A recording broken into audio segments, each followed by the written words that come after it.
tardes, trayéndote una cápsula más de la palabra de Dios. Vamos con la cápsula número 136. El tema es Primero es Dios.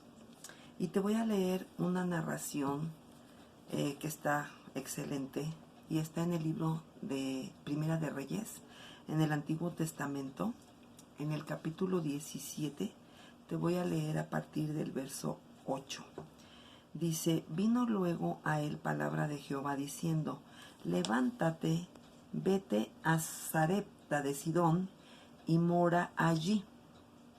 He aquí, yo he dado orden allí a una mujer viuda que te sustente. Entonces él se levantó y se fue a Sarepta.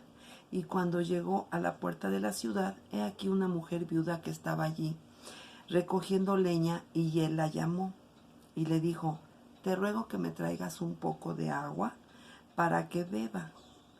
Y yendo ella para traérsela, él la volvió a llamar y le dijo: te ruego que me traigas también un bocado de pan en tu mano.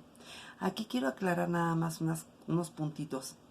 Elías era un profeta. Sabemos que el profeta habla de parte de Dios. Eso significa la palabra profeta.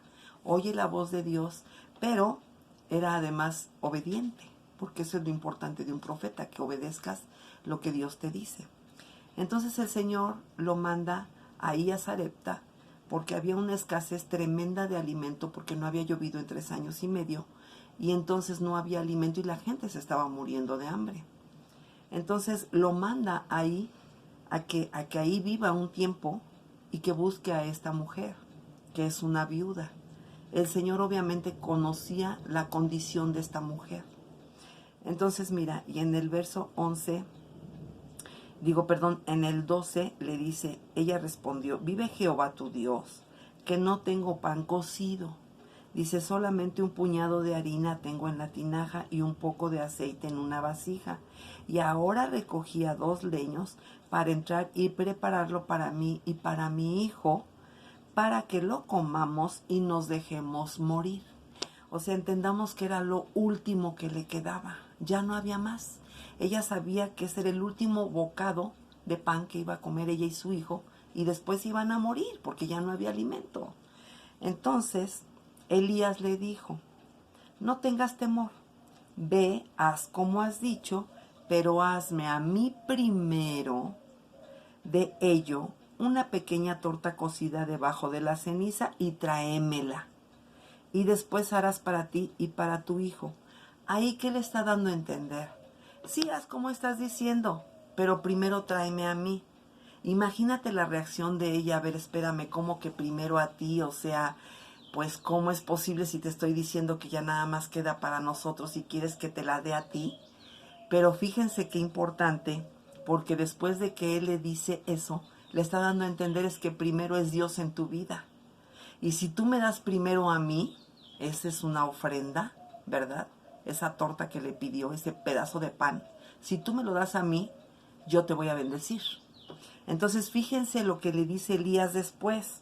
Dice: y después harás para ti y para tu hijo. Y en el verso 14 le dice: porque Jehová Dios, o sea, ahí le da la explicación a la viuda. Dice: a Jehová Dios de Israel ha dicho así: la harina de la tinaja no escaseará, ni el aceite de la vasija disminuirá, hasta el día en que Jehová haga llover sobre la faz de la tierra. Esto que está sucediendo aquí es una profecía. El profeta le está dando una profecía a ella, porque le está confirmando. No le está diciendo que tal vez suceda, le está confirmando. Le dice: la harina de la tinaja no escaseará. Esa es una confirmación. Ni el aceite de la vasija disminuirá. Dice: hasta el día que Jehová haga llover sobre la faz de la tierra. Y es que la narración realmente está muy interesante, porque 3 años y medio dejó de llover. Entonces, fíjense aquí en el verso 15 dice: entonces ella fue e hizo como le dijo Elías, y comió él y ella y su casa muchos días. Y la harina de la tinaja no escaseó, ni el aceite de la vasija menguó, conforme a la palabra que Jehová había dicho por Elías. O sea, Dios hablando a través del profeta Elías. Dice, después de estas cosas aconteció que cayó enfermo el hijo del ama de la casa, y la enfermedad fue tan grave que no quedó en el aliento.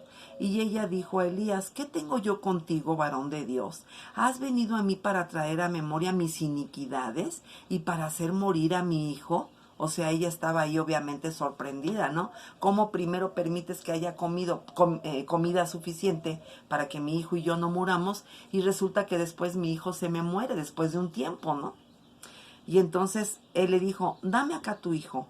Entonces él lo tomó de su regazo y lo llevó al aposento donde él estaba y lo puso sobre su cama. Y clamando a Jehová dijo, Jehová Dios mío, aún a la viuda en cuya casa estoy hospedado has afligido, haciéndole morir su hijo.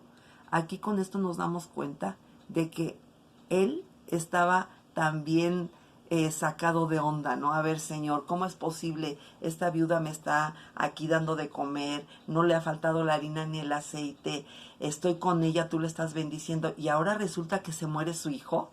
¿Cómo, no? Entonces, imagínense qué impresión. Y entonces dice, y se tendió sobre el niño 3 veces. 3 veces, ¿eh? Qué significativo. Y clamó a Jehová y dijo, Jehová Dios mío, te ruego que hagas volver el alma de este niño a él.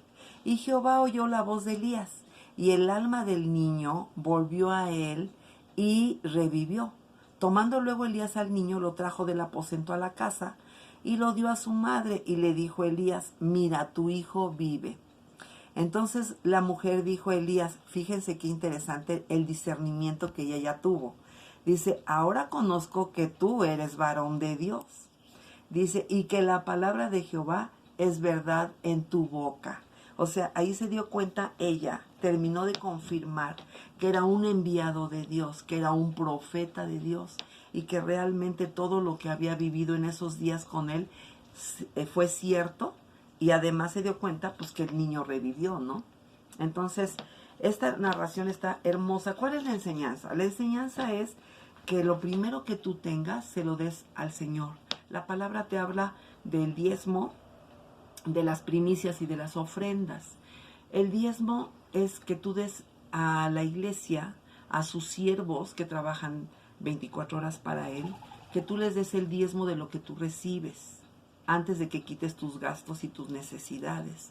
Es recibir neto tu salario y de ahí apartar el 10% para la iglesia, para los siervos del Señor. La primicia es, por ejemplo, tú abres un negocio y la primer venta del día es para él, la llevas a la iglesia. Y la ofrenda es darle a la iglesia lo que tú quieras.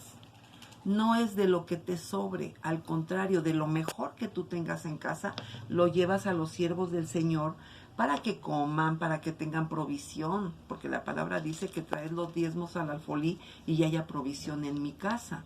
Eso lo dice el Señor. Entonces, esos son 3 puntos importantes que hoy yo te los digo para que los tomes en cuenta y los lleves a cabo. Porque si nosotros le damos primero al Señor, no te va a faltar nada. Siempre va a haber provisión en tu casa. Eso realmente está escrito. Y hay muchos versos en apoyo, ¿no? Entonces te voy a dar otro pequeño apoyo en Lucas 4, versos del 25 al 26. Mira lo que dice. Lo que dice Lucas, dice, y en verdad os digo que muchas viudas había en Israel en los días de Elías, que es lo que ya te leí, cuando el cielo fue cerrado por 3 años y 6 meses. O sea, realmente confirma que efectivamente en 3 años y medio no llovió. Por eso hubo sequía y por eso la gente se estaba muriendo de hambre. Dice, y hubo una gran hambre en toda la tierra. Pero a ninguna de ellas fue enviado Elías, sino a una mujer viuda en Sarepta de Sidón. O sea, algo tenía esta viuda que encontró gracia delante de los ojos de Dios. Quizás era una mujer que oraba mucho, quizás era una mujer que se dolía mucho por el prójimo, que lo poco que tenía lo compartía, quizás era una mujer que tanto buscaba a Dios que Dios dijo, has encontrado gracia delante de mis ojos, te voy a mandar a mi siervo para que no te falte nada. Y así sucedió. Entonces, si nosotros tomamos estos ejemplos, créeme, están escritos, son excelentes para tu vida, para que tú entiendas que Dios es primero en tu vida. Dale a Él primero y después a los tuyos, y no te va a faltar. Y te va a ser multiplicado al 100 por 1, como dice la palabra. Así es de que espero que esto te haya ayudado a que reflexiones. ¿Qué le has dado a Dios? Si te llega a faltar y llegas a veces a estar reclamando y enojado o enojada porque no te llega la provisión completa, ¿cuánto le has dado a Dios? ¿Te has preocupado por darle lo primero a Él? Te dejo con este pensamiento y con esta reflexión. Te voy a bendecir. Yahweh te bendiga y te guarde. Yahweh haga resplandecer su rostro sobre ti y tenga de ti misericordia. Yahweh alce sobre ti su rostro y ponga en ti paz. Y pondrán mi nombre sobre los hijos de Israel y yo los bendeciré. Así está escrito en el libro de Números, capítulo 6, del 24 al 27. Shalom, la paz sea contigo. Amén.